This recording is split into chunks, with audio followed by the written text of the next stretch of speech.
ऐसे सुरासुर मनुषिन् वन्दिदं तो दिखाई कम विमलम्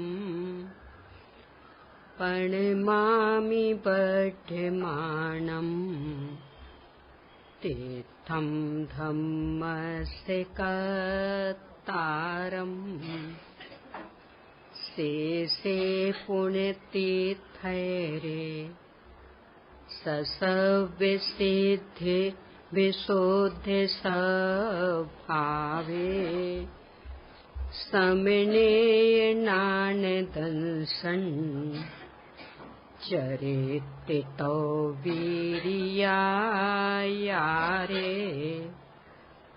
ते सौवे समगं पत्तेगमेव पत्तेगम् वन्दामि वट्टन्ते अर्हन्ते मानुषे खेते केचार्हन्ताणम् सिद्धाणम् तैर्नमो गणहराणम् अज्झावैवगाणम् साहूनम् चेविसवेसिम् तेसिं विशुद्धिदंसन् नानपहाण समं समासेज्य उवसंपयामि सम्मम् जत्तो निर्वाण संपत्ति। ओम ह्रीं श्री अरहंत सिद्ध आचार्य उपाध्याय साधु पंच परमेष्ठिभ्यो नमो। सुखी होने का उपाय यानी सुखमय जीवन जीने की कला, इस विषय पर प्रातःकालीन सत्र में अपनी चर्चा प्रारंभ हुई है। यद्यपि प्राणी मात्र ही सुखी होना चाहता है, 24 घंटे सारे प्रयास एकमात्र सुखी होने के लिए ही कर रहा है। आश्चर्य ये कि सुख प्राप्ति हेतु प्रयत्न करते सुख जाता दूर है।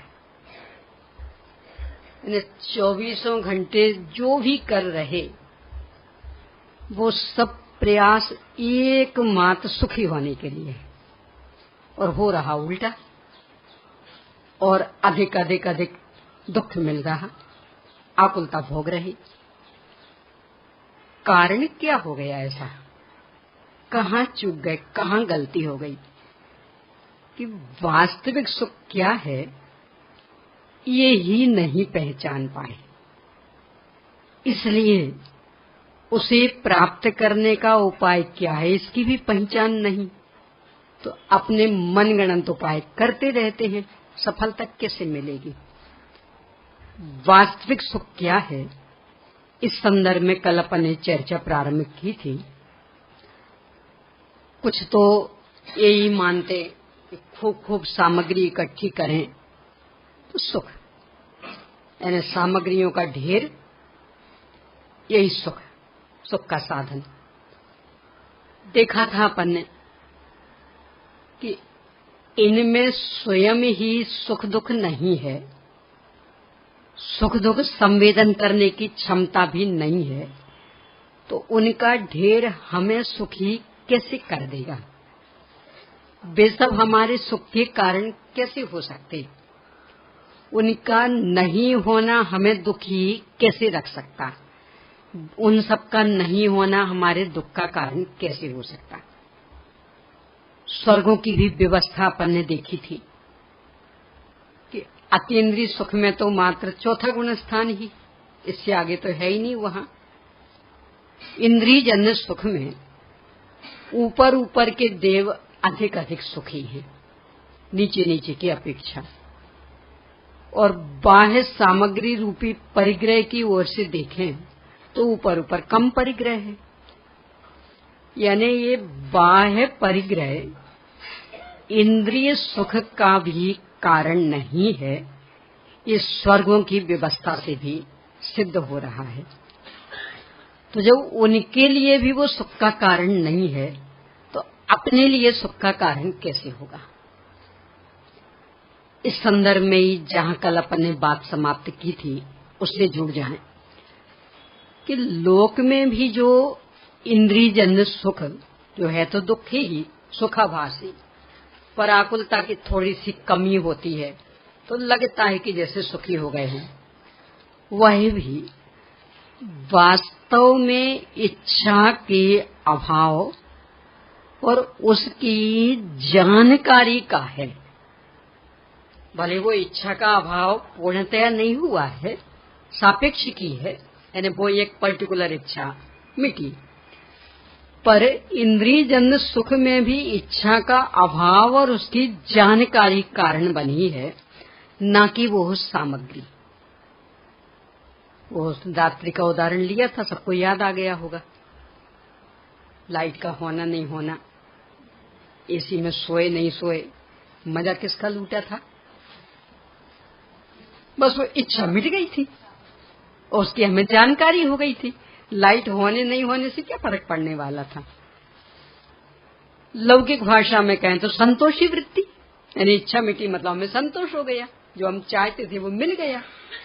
यानी लौकिक दृष्टि से भी यदि सुखी रहना चाहते हैं तो संतोषी वृत्ति कारण बनती है, और मतलब तृष्णा।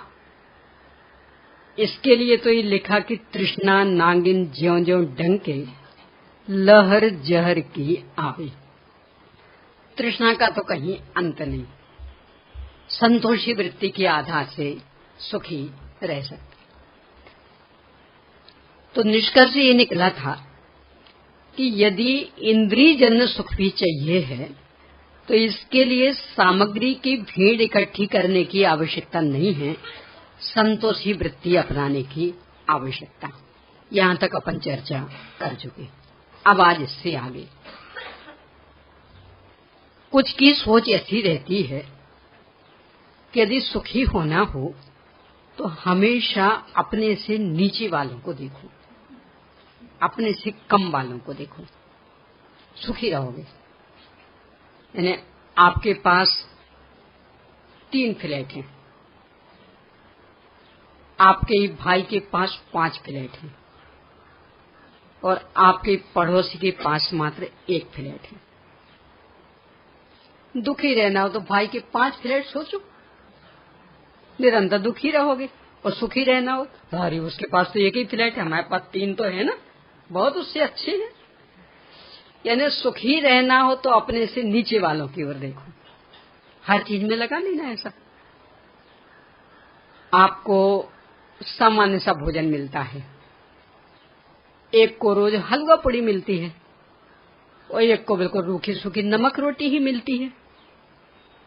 अब सुखी रहना हो तो यदि हलवा पूड़ी वाले को देखोगे तो रोगे, और नमक रोटी वाले को देखोगे तो अरे उसको तो अकेली नमक रोटी मिल रही, हमें कम से कम इतना बढ़िया तो मिल रहा है ना, दाल भात सब तो मिल जाता ना। तो कम वालों को देखोगे तो सुखी रहोगे। वस्तु का स्वभाव कहता ये भी सोच उचित नहीं है। क्यों नहीं है? पहली बात तो ये कि कम ज्यादा कोई स्थायी चीजें तो है नहीं। आज इनके पास 1 फ्लैट है, इनके पास 3 है और उनके पास 5 है, तो ये 3 वाले आज इनको देख देख करके सुखी रह सकते, पर कल इनके पास भी 4 नहीं हो सकते, फिर क्या होगा? यानी जो भी जिसके पास संयोग है वो कोई स्थिर तो है नहीं। ये तो अपन देखते भी है ना, यानी अपने देखते ही देखते कहां से कहां व्यक्ति पहुंच जाता। यानी रोडपति से करोड़पति बनने में भी देर नहीं लगती और करोड़पति से रोडपति बनने में भी देर नहीं लगती। कितना कितना उतार चढ़ाव। अपन तो गुजरात की भुज की समस्या, जो 26 जनवरी को भूकंप आया था, क्या स्थिति थी। 26 जनवरी की सभा हो रही थी, एक सेठ ने स्कूल की बिल्डिंग बनाने के लिए माइक पर से 25 लाख रुपए के दान की घोषणा की थी। उस समय, जिस समय वो भूकंप आ रहा था, घोषणा की, खूब खूब तालियां बटोरी, खूब सबने खुशी व्यक्त की। और मान लो यहां था माइक और उनका आसन था वहां। अपना भाषण समाप्त करके वहां तक नहीं पहुंच पाए कुर्सी पर बैठने तक, और भूकंप आ गया और सारी तबाही। तो जिस सेठ ने 25 लाख रुपए के दान की घोषणा की थी, अगले दिन वही सेठ बिस्किट का एक पैकेट मुझे भी मिल जाए, इसके लिए भिखारियों की लाइन में लगा। ऊपर से गिराए जा रहे थे जो, तो मुझे भी मिल जाएगा। करोड़पति को रोडपति बनने में देर लगनी है, तो दूसरों को यानी अपने से कम वालों को देख देख करके हम सुखी रह लेंगे तो कितने क्षण वो कम वाला न जाने कब बड़ा बन जाए और हम उससे नीचे आ जाएं। तो ये तो कोई सुखी होने का उपाय नहीं रहा। एक बात इसमें ही, दूसरी बात कि अपने से कम वालों को देखकर यानी दीनहीन को देखकर दया आनी चाहिए कि प्रसन्न होना चाहिए। देखो हमें तो इतना बढ़िया मिलता है, इनको तो नमक रोटी भी नहीं मिलती। तो जिनको नमक रोटी नहीं मिल रही, उनको देख के हमारे परिणाम में दया होनी चाहिए कि ये होना चाहिए कि नहीं, इनसे तो हम कितने अच्छे, यानी प्रसन्नता, सुख। लौकिक सज्जनता क्या कहती बोलो, दया आनी चाहिए। और यहां तो कह रहे नहीं, सुखी, यानी अपने को सुखी रहना हो तो नीचे वालों को देखो। तो ये तो लौकिक सज्जनता भी नहीं रही, एक दुष्ट वृत्ति हो गई, अहम पुष्टि करने की भावना हो गई। तो इससे हम सुखी कैसे रह पाएंगे।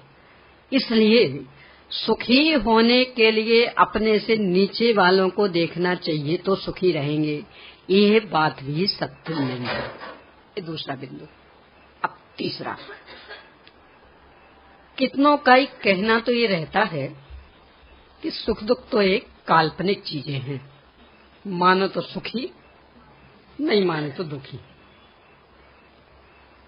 जिनने सुख की वास्तविक सत्ता ही स्वीकार नहीं की, यानी जो उसे काल्पनिक मान रहे, अब वे कभी वास्तविक सुखी हो भी पाएंगे, क्योंकि वास्तविक सत्ता ही नहीं मानी। यानी तो स्वप्न जैसा हो गया कि स्वप्न में कुछ भी घटा तो मान लो तो सुखी और नहीं मानो तो दुखी। तो ऐसे सुख हो गया कि मानो तो सुखी, नहीं मानो तो दुखी, यानी काल्पनिक। तो जिसकी सत्ता ही काल्पनिक हो, यथार्थ नहीं हो, वो वास्तविक सुखी कैसे हो सकता। इसलिए ये भी कोई सुखी होने की पद्धति नहीं है। तो क्या है सुख? अनाकुलत्व लक्षणा सुख शक्ति। सुख की परिभाषा क्या है? अनाकुलता, यानी किसी भी प्रकार की आकुलता नहीं हो, इच्छा नहीं हो, आकर्षण नहीं हो, चाह नहीं हो, ये है सुख।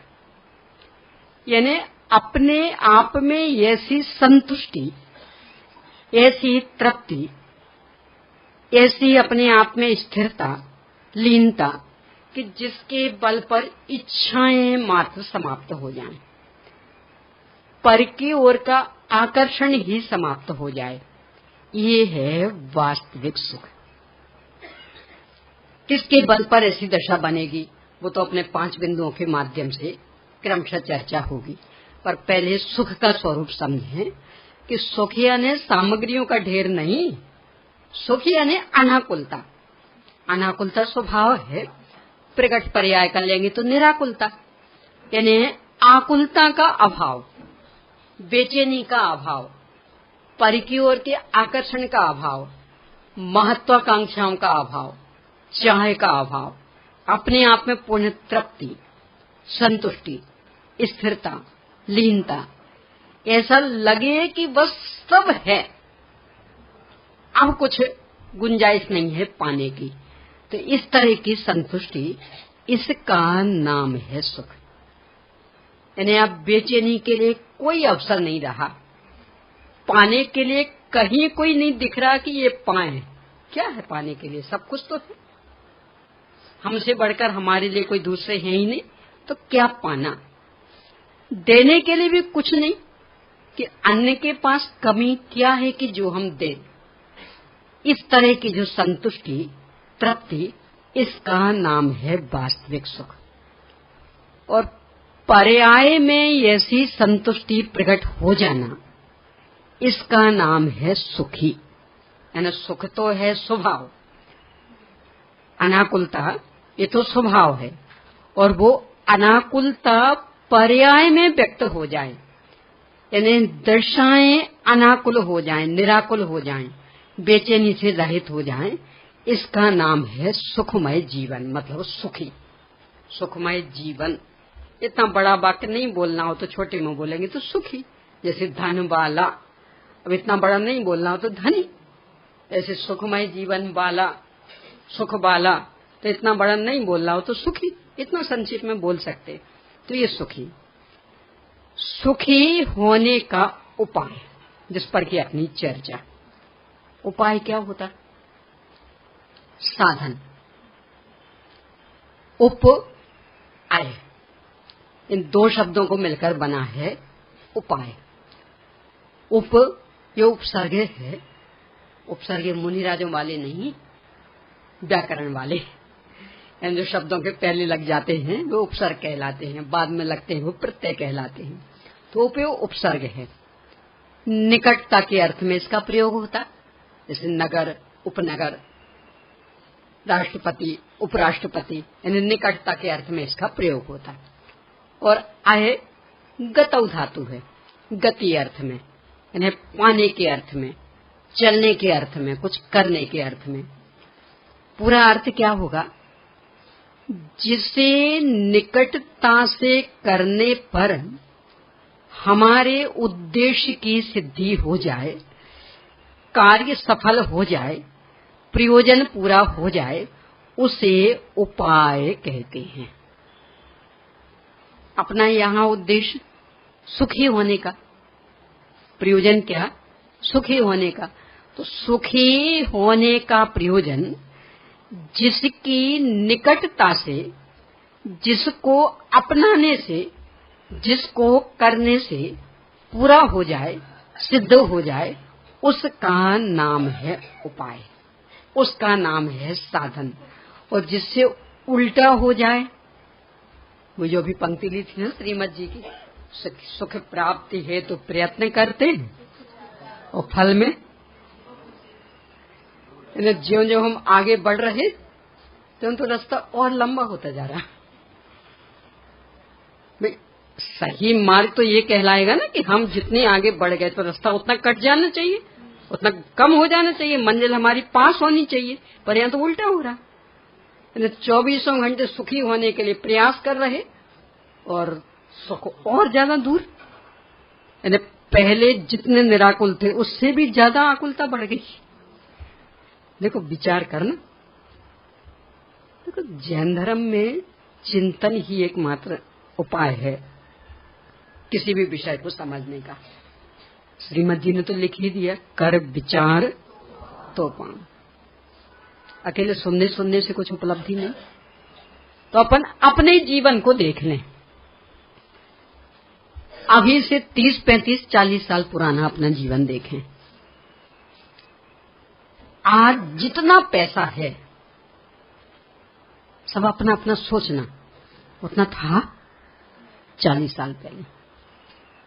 अरे भारत में ही नहीं था उतना पैसा, तो आपके पास कहां से होता? बोला था। आज जितना बढ़िया मकान है 40 साल पहले था। आज जितने बढ़िया बढ़िया कपड़े हैं 40 साल पहले थे। ऐसा सब में लगा लेना, यानी बर्तन हो, सब जो जो भी है सब में लगा लेना। तो भी 40 साल पहले जितने निराकुल थे सापेक्षिक ही, ये सब पाने के बाद आकुलता बढ़ी है कि कम हुई? यानी पहले घर में सामान्य पंखा भी नहीं था, मान लो, तो बिजली आदि नहीं थी उतनी ज्यादा, कूलर आदि की तो बात क्या करें, एसी का तो सपने ही नहीं, और तो भी आराम से जिंदगी कटती थी, कोई चिंता नहीं रहती थी। ये मेंटेन करना भी हो गया, वो कुछ नहीं, आराम से, पता ही है कि पंखा है ही नहीं, तो आराम से किसी भी पेड़ के नीचे बैठ के दोपहरी बीत जाती थी, और नीम के पेड़ के नीचे लेट करके रात बीत जाती थी आराम से, अथवा खुले छतों, क्या कोई समस्या जाती थी, कोई चिंता फिक्र नहीं। अब ये सब पा लिया और मानते हम बड़े आदमी बन गए, कितना पुरुषार्थ किया, कितना कमाया हमने। पहले की तुलना में आकुलित हुए कि निराकुल हुए? इन्हें ये सब किया था सुखी होने के लिए, और हो गया उल्टा। इसका नाम है सुख प्राप्ति हेतु प्रयत्न करते सुख के जाता दूर है। ऐसा हर चीज में लगा ले, यानी जितना जिसने जो भी संग्रह किया, मान लो पढ़ाई लिखाई भी हो, इज्जत आदि भी, यानी जितना आप सोच सकें उतना सोचना। ये सब आखिर इकट्ठे ही तो किए ना, तो जितना जो जो भी इकट्ठा किया है, फल स्वरूप पाया क्या है?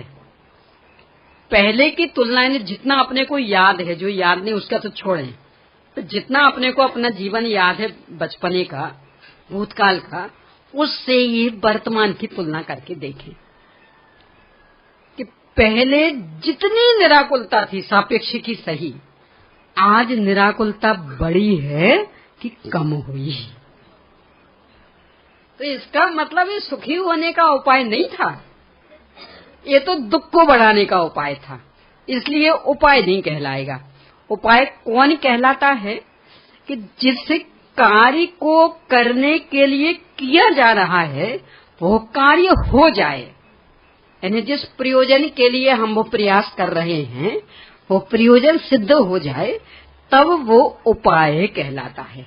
हमारा प्रयोजन सुखी होने का, तो सुखी हो जाए तब वो उपाय कहलाएगा, और यदि सुखी नहीं हुए, दुख बढ़ गया, तो उपाय नहीं कहलाएगा। यहाँ अपनी जो चर्चा वो सुखी होने के उपायों पर है, यानी वो प्रयास कि जिसको अपनाने के बल पर नियम से सुखी होंगे। पूरा का पूरा प्रयास जीवन में आ जाए तब तो नियम से परिपूर्ण सुखी, पर पूरा नहीं भी आए तो जो वो क्रमशः अपन एक एक बिंदु लेने वाले, उतना उतना सा भी आता जाएगा तो काफी कुछ निराकुलता आती जाएगी, आकुलता में बहुत बहुत कमी आती जाएगी। इसका नाम है सुखी होने का उपाय। आज की भाषा में कहें तो जीवन, सुखमय जीवन जीने की कला, आर्ट ऑफ लिविंग, क्योंकि आजकल तो माहौल है, शिविर भी उसके लगते हैं, हजार रुपए फीस दे दे करके आर्ट ऑफ लिविंग सीखने जाते हैं। अरे बता रहे ना आर्ट ऑफ लिविंग फ्री फोकट की, और यथार्थ इस उपाय को अपना करके सुखी होने वालों के उदाहरण अनंत, और उस आर्ट ऑफ लिविंग को जो वो सिखा रहे ना, और की बात तो दूर, भाई हमने सीखा तो हम ही कह सकते ठीक से सीख नहीं पाए होंगे इसलिए गड़बड़ हो गई, तो जो सिखा रहे ना वो तो उसके मास्टर है ना, वे तो उसमें खूब अच्छे से चतुर है ना, एक्सपर्ट है ना, तो वे तो सुखी होंगे ना। यानी एक भी उदाहरण नहीं कि जिसके बल पर सुखी हुए हैं। और ये जो उपाय, ये पंच परमेष्ठियों के द्वारा बताया गया उपाय, कि एक दो उदाहरण नहीं, अनंतों सिद्ध भगवान कितने हैं और कैसे हैं। गुरुदेव जी कहा करते थे कभी कभी तुलना में, यदि आग में दीमक लग जाए, किसमें? आग में दीमक लग जाए, लग सकती है ना, कपड़ों में लग जाती ना, तो आग में दीमक लग जाए, निगोद में सुख हो जाए, ऐसे बहुत सारी वो तो लंबी बताते थे, तो यदि ये सब हो तो सिद्धों के दुख हो जाए। बोलो आग में दीमक कब लगेगी, सोने में किट्टी कब लगेगी, जंग कब लगेगी सोने में। तो जैसे ये बातें असंभव, यानी सोना कितना ही पड़ा रहे पानी में, कभी उसमें जंग नहीं लग सकती, ऐसे ही सिद्ध भगवान के कभी दुख नहीं हो सकता और अनंत अनंत है। यानी इस उपाय को अपना करके सुखी होने वालों के उदाहरण अनंत, और जो ये लोग प्रचलित उदाहरण उसे अपना करके सुखी होने वालों का एक भी उदाहरण नहीं, वो स्वयं सिखाने वाले भी सुखी नहीं है। तो काय का वो उपाय कहलाया। यहाँ तो ये उपाय, तो कैसे सुखी हो, इसके लिए संपूर्ण वस्तु व्यवस्था के निष्कर्ष के रूप में गुरुदेव से ही 5 वस्तुओं के निर्णय की बात कहा करते थे। कल अपन ने ली थी, अपन आज जिस क्रम से चर्चा करने वाले उस क्रम से दोहराएंगे। संयोगों की असारता, विभावों की विपरीतता, पर्यायों की पामरता, स्वभाव की सामर्थ्य और क्रमबद्ध पर्याय। बस इतने का निर्णय हो जाए तो नियम से वृत्ति अंतरोन्मुखी होगी, आत्मोन्मुखी होगी, स्वयं में तृप्त होगी, परिणाम स्वरूप जीवन हो जाएगा सुख शांतिमय। अब एक एक बिंदु पर चर्चा करते हैं। सबसे पहला, संयोगों की असारता। संयोगों की असारता को भी अपन 3 तरह से देखेंगे। एक तो संयोगों की अनित्यता, दूसरे संयोगों की असरणता, तीसरे संयोगों की अशुचिता, बस इसीलिए संयोगों की असारता। यानी ये 3 विशेषताएं उनमें हैं। एक तो वे अनित्य हैं, दूसरे अशरण हैं और तीसरे अशुचि हैं, इसलिए सारभूत नहीं है। मूल बिंदु क्या है? संयोगों की असारता। किसे कहते संयोग, पहले ये देखें अपन। यहां चूंकि अपनी चर्चा थोड़ी सी स्थूल है, तो पर्यायों को भी संयोग जो समयसार जी की शैली में कहा गया उसे नहीं लेंगे अभी, क्योंकि उनको तो लेंगे विभावों की विपरीतता और पर्यायों की पामरता में। तो यहाँ तो एक ही वस्तु यानी पर से पूर्णतया भिन्न और अपने से अभिन्न, यानी एकत्व विभक्त स्वभावी, ये तो एक वस्तु, और इसके संपर्क में अन्य जो जो आएंगे उन सब का एक नाम संयोग। यानी यहाँ भी अपनी पर्यायों को संयोग में नहीं लेना है, वो तो विभावों की विपरीतता में और पर्याय की पामरता में लेंगे। तो किनको लेना कि एकत्व विभक्त स्वभावी प्रत्येक वस्तु यानी अपने से पूर्णतया अभिन्न, यानी अपने में स्वचतुष्टयात्मक, अपना द्रव्य क्षेत्र काल भाव, अपने उत्पाद व ध्रुव, अपना द्रव्य गुण पर्याय, इनकी तो अभिन्नता और पर से पूर्णतया पृथकता, ऐसी जो एकत्व विभक्त स्वभावी वस्तु है, इसका नाम एक वस्तु, एक इकाई। और इस एक वस्तु के संपर्क में अन्य जो जो भी आएंगे उन सब का एक नाम है संयोग। यदि आप निश्चय व्यवहार नयों की भाषा को समझते हो तो ऐसा कह सकते हैं कि उपचरित असद्भूत व्यवहार नय के विषय और अनुपचरित असद्भूत व्यवहार नय के विषय, इन सब का एक नाम है यहाँ संयोग। कौन कौन से नयों के विषय? उपचरित असद्भुत व्यवहार नय और अनुपचरित असद्भुत व्यवहार नय। यदि नहीं समझते हो नयों की भाषा तो कोई समस्या नहीं, क्योंकि आचार्य कुंदकुंद स्वामी ने भी नहीं अपनाई। पता आचार्य कुंदकुंद स्वामी की क्या शैली, वे नए नहीं बताएंगे, उदाहरण देंगे। जैसे रास्ता लुटता है कहाँ जाता है, पर कभी रास्ता तो नहीं लुटता। रास्ता पर चलने वाला रास्तागीर लुटता है, फिर भी कहा जाता है कि रास्ता लुटता। ऐसे ही ये सब आप नए बता दो ना, ये किस नए का कि उपचरित असद्भुत व्यवहार नए का, पर कौन समझाता बैठेगा? तो सीधा उदाहरण बता दो ना, ये सबको परिचित है कि कभी रास्ता तो लुटता नहीं, लुटता या हमें तो कोई रास्ता होगा ना ऐसा जहां ज्यादा लूटपाट होती होगी, होगा ना कोई कि जहां जेब कट जाते हो, मतलब तो रास्ता लुटा कि उस पर चलने वाले मनुष्य लुटते। और फिर भी कह क्या देते, देखो भाई यार एरिया बहुत लुटेरा है, सावधानी से चलना। तो एरिया लुटेरा है, वो जगह कभी लुटी है, उस जगह ने किसी को लूटा है, वो उस रोड ने कभी लूटा किसी को, अथवा वो रोड स्वयं लूटा? यानी मनुष्यों ने लूटा है और मनुष्यों को लूटा है, और बदनाम कौन होता है? तो जैसा ये है बस ऐसा।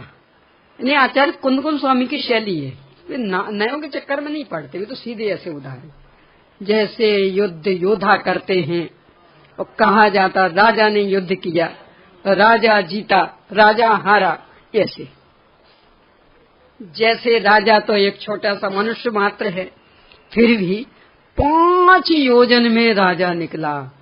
एक राजा तो 5 योजन में फैल नहीं सकता, पर उसके साथ जो दल बल चल रहा उसको देख करके कहा जाएगा राजा 5 योजन में निकला। तो जैसा ये व्यवहार है ना, बस ऐसे इन सब का नाम है संयोग। राजा तो ये कि 5 योजन लंबा चौड़ा होता है क्या?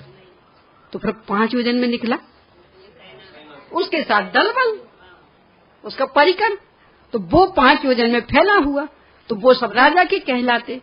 ऐसे ही अपने पुण्य पाप के उदय आदि का निमित्त पाकर अथवा अपने शुभाशुभ भावों की निमित्तता में जो भी पदार्थ हैं, उन सब का एक नाम है यहाँ संयोग। क्या क्या आ जाएगा? शरीर, वाणी, घर, कुटुंब, नगर, देश, देवशास्त्र गुरु, पंचेंद्रिय विषय भोग की सारी सामग्री, ये सब। यानी शरीर से शुरू करना, जिसके साथ एक क्षेत्रावगाह संबंध चल रहा। वाणी के साथ भी एक क्षेत्रावगाह संबंध चल रहा। ज्ञानावरणादि कर्मों के साथ भी एक क्षेत्रावगाह संबंध चल रहा। यानी द्रव्य कर्म और नो कर्म, भाव कर्म नहीं।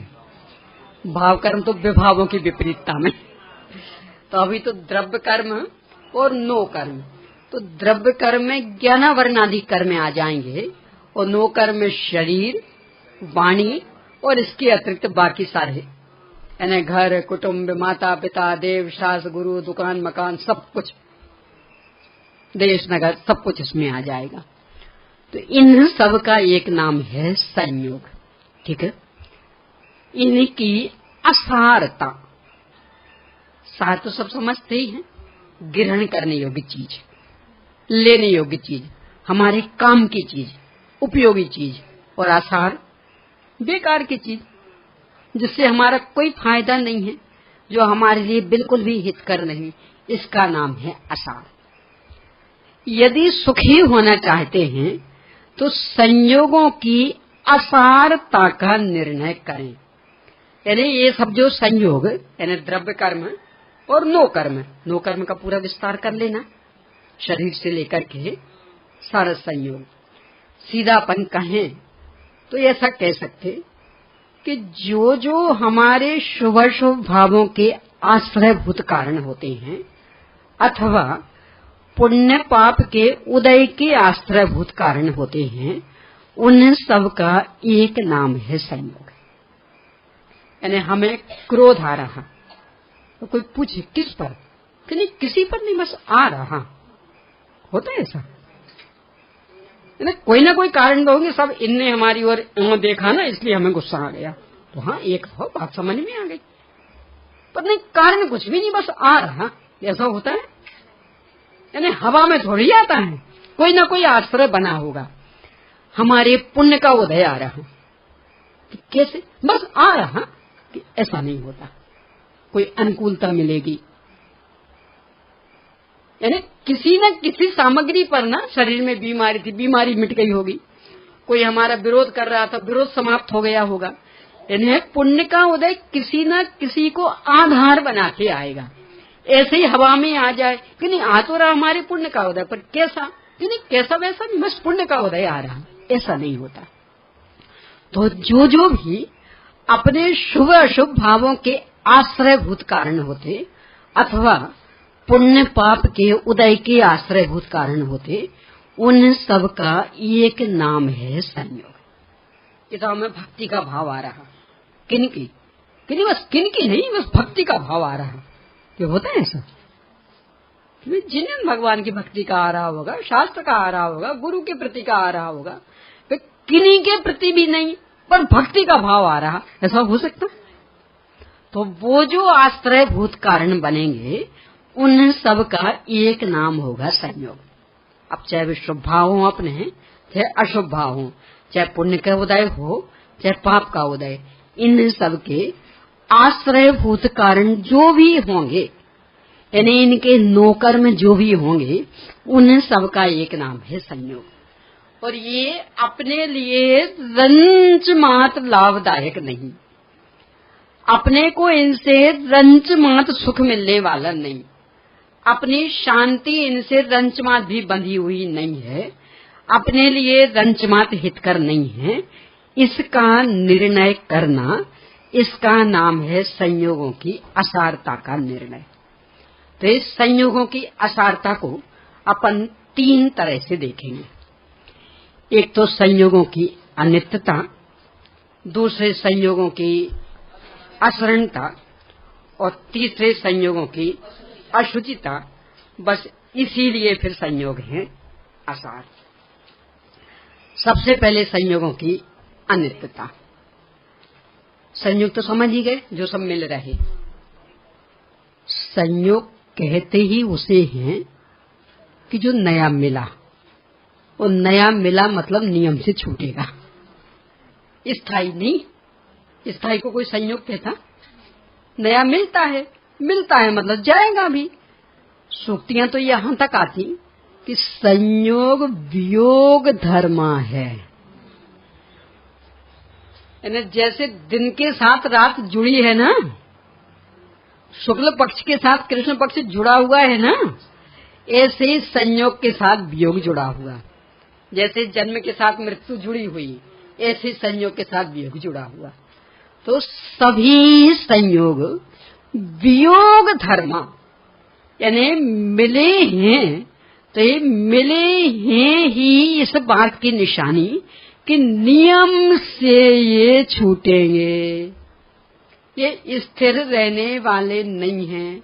तो जो स्थिर रहने वाला नहीं है वो हमारे सुख का कारण कैसे हो सकता है? एक स्टिकर है ना, अनित्य संयोगों के बल पर नित्य सुखमय जीवन की नींव कैसे रखी जा सकती? खूब बड़ी बड़ी खूब बड़ा मकान बनाना, ना तो अपने खूब ऊंची ऊंची है ना बिल्डिंग, 22 मंजिल, सामने वाली को 31 मंजिल की। तो 31 मंजिल जिस पर बननी है उसकी नींव कैसी होगी? और राजस्थान जैसी होगी? यदि तीसरी मंजिल भी खड़ी करनी हो ना तो सरकार से परमिशन लेनी पड़ती, वो सब पूरे चेक करने आएंगे, परमिशन मिल ही जाएगी, गारंटी नहीं। और चौथी मंजिल में तो कितनी माथापच्ची, क्यों? एरिया ऐसा, कभी भी फिसल जाए। तो 31 मंजिल की बिल्डिंग की नींव कैसी होगी? अस्थिर, चंचल, डामाडोल। वो बेसल लोहा लगा होगा कि जो 10 साल में जंग खा जाए। अपने घर की कड़ाही आदि जैसा, तवा आदि जैसा लोहा वो लगा होगा, उस पर टिकेगी? यानी यदि इतनी मंजिल उठानी है तो नींव कितनी मजबूत चाहिए। हम अपने जीवन को सुखमय बनाना चाह रहे हैं, और नींव ये अनित्य संयोग, क्षणिक संयोग कि जिनका एक क्षण का भरोसा नहीं। तो इन अनित्य संयोगों के बल पर सुखमय जीवन की नींव रखी जा सकती, उनकी आधारशिला टिक सकेगी? ये निरंतर विचार रहे तो इनकी ओर का आकर्षण टूटे। कौन कौन से संयोग अनित्य, कौन कौन से अनित्य नहीं है ये बताओ ना। यानी कौन से अनित्य हैं ये पूछने की अपेक्षा कौन से अनित्य नहीं है ये बताओ, नित्य कौन से हैं। यहाँ प्रवचन सार जी में 193वीं गाथा में आचार्य श्री ने कुछ संयोग गिनाए। वे ऐसा लिखते, देहावाद विनावा सोहे दुखावाद सत्तुमेत जना जीवस्य न संति ध्रुवा ध्रुवो व्योपयोगो अप्पा देह शरीर। टिकेगा ना? नहीं, हम टिकाएंगे तो टिकेगा ना। यदि ये गड़बड़ करेगा तो हम डॉक्टर भैया के पास दौड़ेंगे, टिकना तो पड़ेगा इसे। मेडिकल स्टोर में दौड़ेंगे, टिकना तो पड़ेगा इसे। कि पहले उन डॉक्टर भैया से पूछ लो ना, उनका तो टिक जाएगा ना। देखो कभी कभी तो लगता है कैसा है संसार है। यानी अपनी मूर्खता की भी ज्ञान तो अनंत महिमा बनते है ही, अज्ञान की भी महिमा कम नहीं। कैंसर स्पेशलिस्ट डॉक्टर कैंसर से ही मर रहा, हार्ट स्पेशलिस्ट डॉक्टर हार्ट से ही मर रहा, किडनी स्पेशलिस्ट डॉक्टर किडनी की फेल होने से ही मर रहा। क्या है बोलो? कोई टिका सकता शरीर को? दवे धन टिका सकता? अभी उपज का उदाहरण लिया था। करोड़पति से रोडपति बनने में कोई ज्यादा समय लगना है? सेकंडों का खेल है। अपन ही चले जाएंगे तब की बात तो दूर, पर अपनी यहाँ उपस्थिति बनी रहे तो भी संयोगों को बदलने में सेकंड नहीं लगने। आपके बल्ब सिलेंडर का क्या हुआ था? कितनी देर लगी थी? और सब कुछ, कहीं भी कुछ भी हो सकता। आग लग जाए, बाढ़ आ जाए, भूकंप आ जाए, कुछ भी। प्राकृतिक विपदाओं की कोई सीमा है क्या? तो एक क्षण में सारे की सारी तबाही, चौपट, दबे। सुख दुख, यहाँ सुख दुख में है संयोग आदि। और शत्रु मित्र जन, कोई स्थायी शत्रु होता है? मित्र होता है स्थायी? यानी बिल्कुल फास्ट फ्रेंड। और थोड़ा सा परीक्षा में कुछ गड़बड़ और इसके बाद वो फास्ट फ्रेंड क्या हो जाती? तो कितनी दुश्मन, शकल भी देखना पसंद नहीं करती। और जो पहले शकल देखना पसंद नहीं करती थी वो फास्ट फ्रेंड हो जाती, दांत काटी रोटी हो जाती। यानी कहाँ स्थायी? ये सब कुछ भी इस जीव के लिए ध्रुव नहीं है, स्थायी नहीं है। एकमात्र उपयोगात्मक आत्मा यानी चैतन्य स्वभावी आत्मा, ये ही स्थायी। आचार्यों ने, ज्ञानियों ने तो कितना कितना संबोधन दिया कि किन संयोगों के बल पर अकड़ रहे, जरा सोचें तो सही। मंगत राय जी ने तो 12 भावनाएं शुरू करने के पहले भूमिका ही यहीं से खड़ी की कि कह रहे साहब हम तो जाने वाले नहीं हैं और हमें तो जो भी मिला ना सब बिल्कुल टिकेगा। वे अपने ऊपर ही अपने चिंतन के लिए प्रश्न छोड़ते हैं कि नहीं जाओगे ना कहीं, सब कुछ बना रहेगा ना। सोचो सर, कहाँ गए चक्री जिन जीता भरत खंड सारा, कहाँ गए वे राम अरु लक्ष्मण जिन रावण मारा, कहाँ कृष्ण रुक्मिणी सत्यभामा अरु संपत्ति सगरी, कहाँ गए वे रंग महल अरु सुबेरन की नगरी, नहीं रहे बेलोभी कौरव, जूझ मरे रण में, गए राज तज पांडव बन को, अग्नि लगी तन में। कौन सा संयोग छूटा? धन वाले आ गए, जन वाले आ गए, तन वाले आ गए, इज्जत वाले आ गए, रूप वाले आ गए, कौन छूटा? रुक्मणी सतभामा रूप वाली थी, चक्रवर्ती आदि ये सब धन वाले थे, कौरव आदि कुटुंब वाले, परिवार वाले। अरे हम 100 भाई, तुम क्या हो 5 भाई, तो 5 क्या कर लोगे हमारे सामने? तो कुटुंब के मन में फूल रहे थे। किन्हें छोड़ा? कहाँ हैं आज? कि बे चले गए होंगे, अपने तो सब स्थिर रहेंगे, अपना तो कुछ भी जाने वाला नहीं। अरे नाम ही उसका संयोग की जो वियोग लेकर के आता, कुछ यहाँ स्थिर रहने वाला नहीं है। ये निरंतर क्षणिक, और कितने क्षणिक कि गारंटी के लिए एक समय का भी अवसर नहीं। यानी किसी भी संयोग के संदर्भ में निर्णयात्मक रूप में नहीं कह सकते हैं कि ये टिकेगा। कल चर्चा की थी ना दोपहर को, यहाँ बैठे देखो हट्टे कट्टे सब गारंटी दे सकते कि सही सलामत नीचे उतर जाएंगे, उतर जाए भले, पर गारंटी दे सकते क्या? बोलो, अभी सब अपने अपने घर से आए, गारंटी दे सकते कि बिल्कुल ऐसे पहुंच जाएंगे। कितने कितने केस ऐसे हो जाते हैं। 2 मिनट पहले अपने से फोन पर बात हुई थी और अपन फोन को ठीक से रख ही नहीं पाए, और फिर घंटी बजी और पता लगा कि वो तो अभी तो बात की थी, क्या उन्हें हुआ कुछ नहीं था। होना क्या है? पद्मनंदी पंचवीं शतका में लिखते आचार्य पद्मनंदी स्वामी कि कांच की एक शीशी फूटने के लिए तो फिर भी अलग से कुछ निमित्त चाहिए कि सब ठोकर लग गई, उलट गई, पर इस शरीर में से इस भगवान आत्मा को निकलने के लिए उतने भी निमित्त की आवश्यकता नहीं।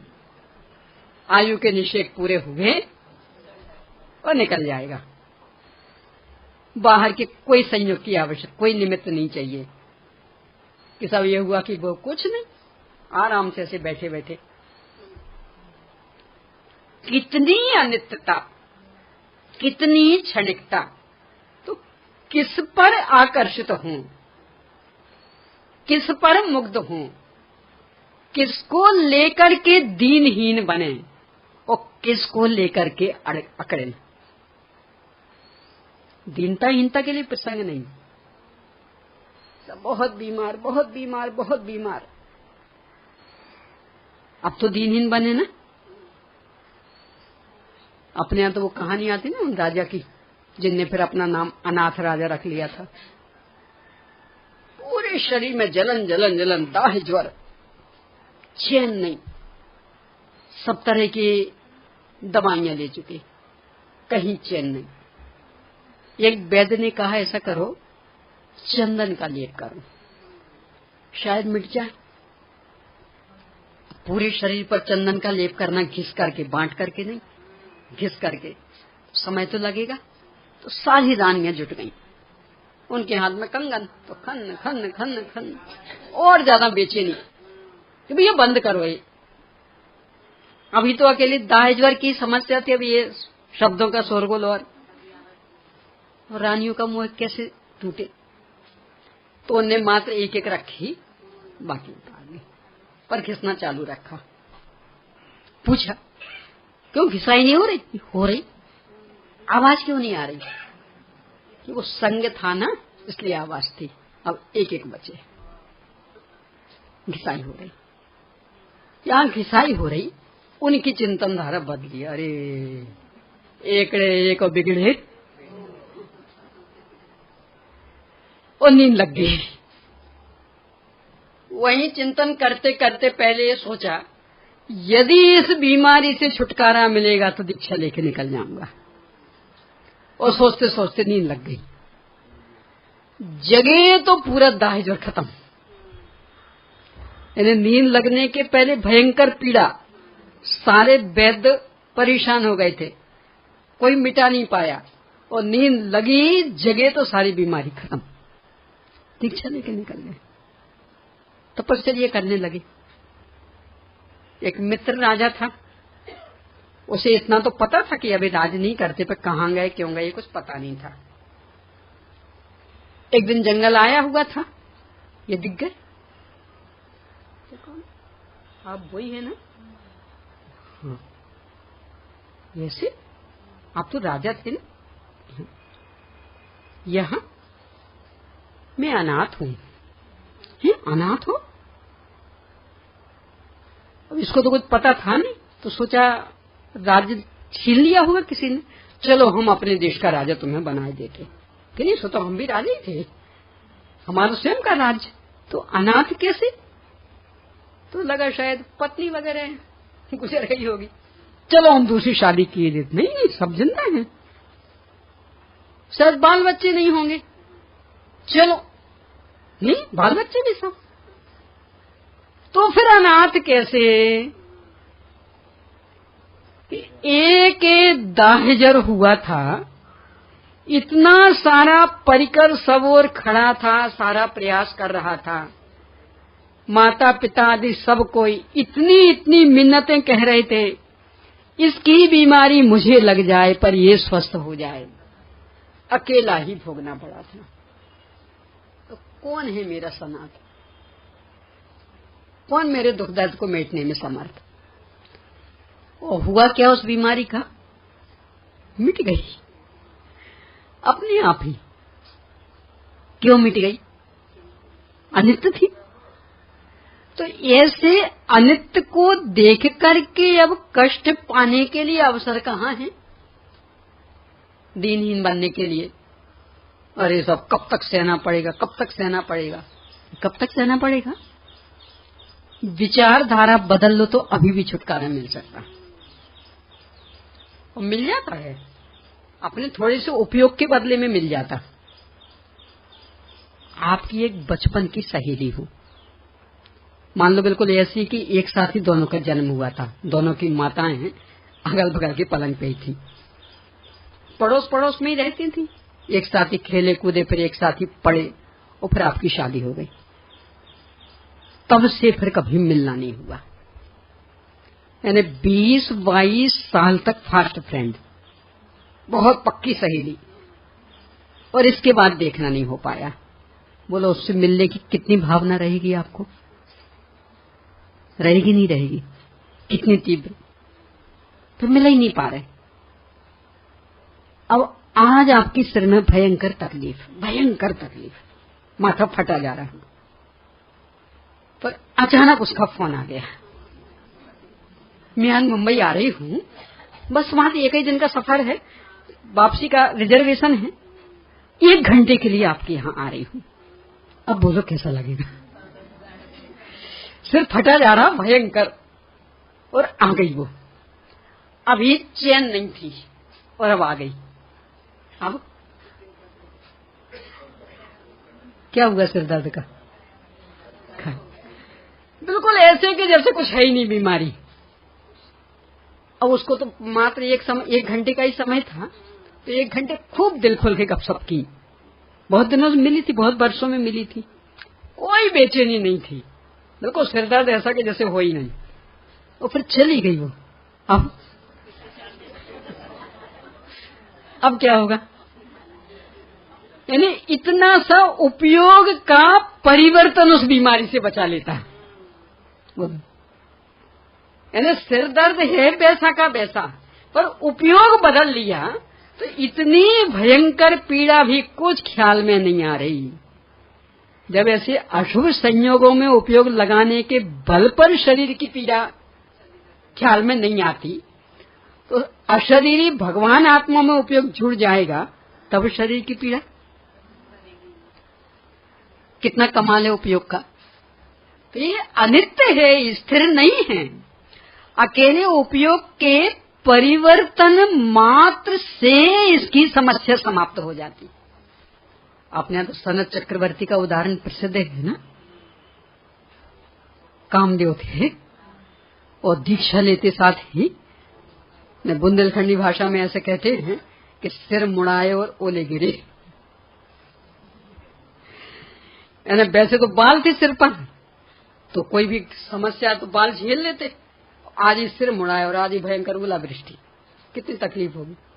तो ऐसे जब तक चक्रवर्ती थे कोई परेशानी नहीं थी, और दीक्षा ली,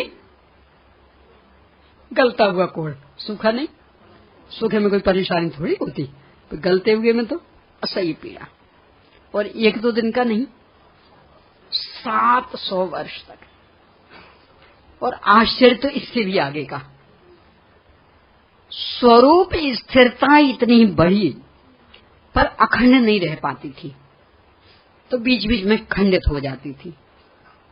उसका निमित्त पाकर के रिद्धि प्रकट हो गई, औषधि रिद्धि। अपने ही मुंह का थूक लगाएं, सारा कोड़ खत्म। नहीं लगा रहे। अपन हो तो क्या करते, अरे अपन तो कितने कितने डॉक्टर, और देश में नहीं मिलते तो विदेश भी, यानी अमेरिका तक भी जाना पड़ता ना, लाखों रुपए खर्च करके, तो भी। और वो डॉक्टर कहता देखो गारंटी तो नहीं दे सकते, ये सब संभावना है क्या।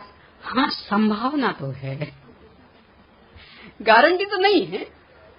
संभावना कितनी,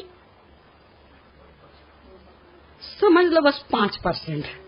चलो कोई बात नहीं, 5% तो है ना।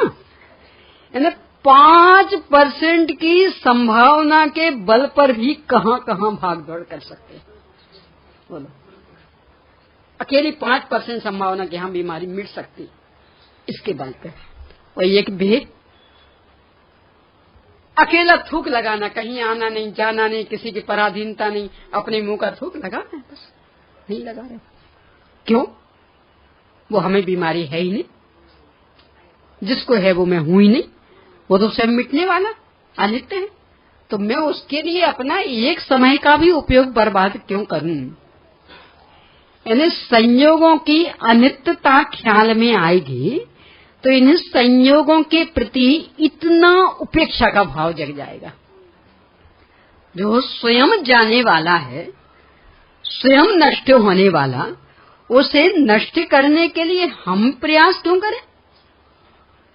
तो यदि रहता है तो दीनताहीनता भी नहीं, अनुकूल नहीं है तो दीनताहीनता भी नहीं, और यदि अनुकूल है तो अकड़ भी नहीं, घमंड भी नहीं। क्यों? संयोग है, क्षण में बदल जाएगा। यानी कामदेव जैसे सुंदर, और क्षण में ऐसा रूप कि कोई पास में टिकने को तैयार नहीं, देखना तो दूर। श्रीपाल का भी ले ले, तो अब किस पे अकड़े, अरे साहब कितने सुंदर कामदेव।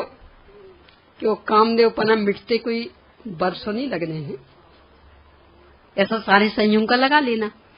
तो ये संयोगों की अनित्यता, यानी क्षणभंगुरता, अध्रुवता, नाशशीलता अपने को निरंतर ख्याल में रहेगी तो इनकी ओर का आकर्षण टूटेगा ना। इनके मिलने पर अकड़ होगी, कदाचित मन पसंद नहीं हो तो दीनहीन भी नहीं होंगे, और जाने पर खेद खिन्नता भी नहीं होगी। क्यों? हम तो जानते ही थे, वो तो संयोग था, वियोग होने वाला ही था। तो दोनों में ही उनकी ओर से उपेक्षा भाव रहेगा। इतना भी उपेक्षा भाव यदि रहा तो सापेक्षिक निराकुलता भी बहुत आ जाएगी। सोचना हर प्रसंग में, यानी आपको अटूट संपत्ति मिल गई, अब पहले से ही आपका विचार चल रहा ये संयोग है, नियम से वियोग होगा, तो आपके देखते देखते ही मान लो बिल्कुल आप कंगाल बन गए, कितना खेद होगा। हम तो जानते ही थे, शादी की, सुहागन बनने, और ये ख्याल में रहे संयोग हुआ है, नियम से वियोग होगा। अब मान लो विधवा हो गई, कितना दुख होगा। हम तो पहले ही जानते थे, भोग भूमि तो है नहीं, ये तो कर्म भूमि है, तो यहाँ तो कोई ना कोई पहले मरे गई, तो किसी न किसी को तो वियोग हो गई। तो पहले से ये ख्याल में रहेगा कि प्रत्येक संयोग क्षणिक है, तो उसके वियोग में कितने आकुलित होंगे, उस संयोग में भी कितनी खुशियां मनाएंगे। ये ख्याल में रहे ना कि जाने वाला तो मिलने में भी ज्यादा उछलते नहीं। फिर यानी बेटे का जन्म हुआ हो, अरे बेटा आया, बेटा आया, बेटा आया, ये पता रहे बेटा है, शरीर मरण धर्मा है, कभी भी जा सकता, तो कितनी खुशियां मनाओगे, शादी की कितनी खुशी मनाओगे। तो जब शादी की उतनी खुशी नहीं होगी तो वैधव्य का उतना दुख भी नहीं होगा। और जो शादी में फूला नहीं समाएगा ना, समझ लेना वैधव्य में भी हाय तोहफा करने वाला, यानी समता नहीं रह पाएगी उसके। तो यदि संयोगों की अनित्यता अपने को निरंतर ख्याल में रहेगी तो सापेक्षिक समता भी रहेगी। ना मिलने पर फूलेंगे और इसी के बल पर ना छूटने पर दीनहीन होंगे, खेद खिन्न होंगे। इस तरह सापेक्षिक समता भी इसके बल पर आती है। शेष चर्चा अपन आगे करेंगे। प्रश्न कीजिए।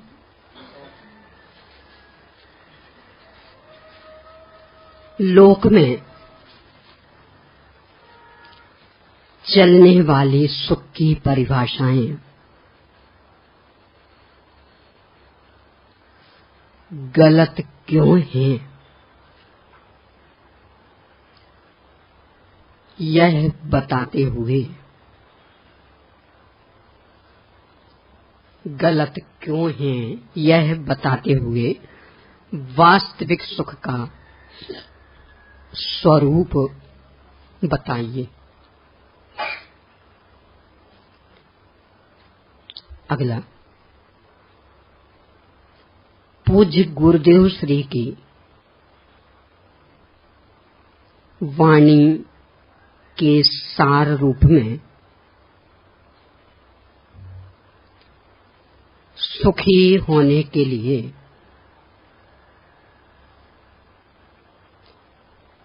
किन 5 बातों का निर्णय अत्यंत आवश्यक है। अगला, संयोग और असारता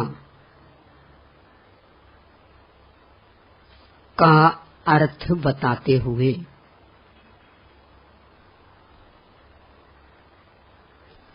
उपाय शब्द का भाव बताइए। बस।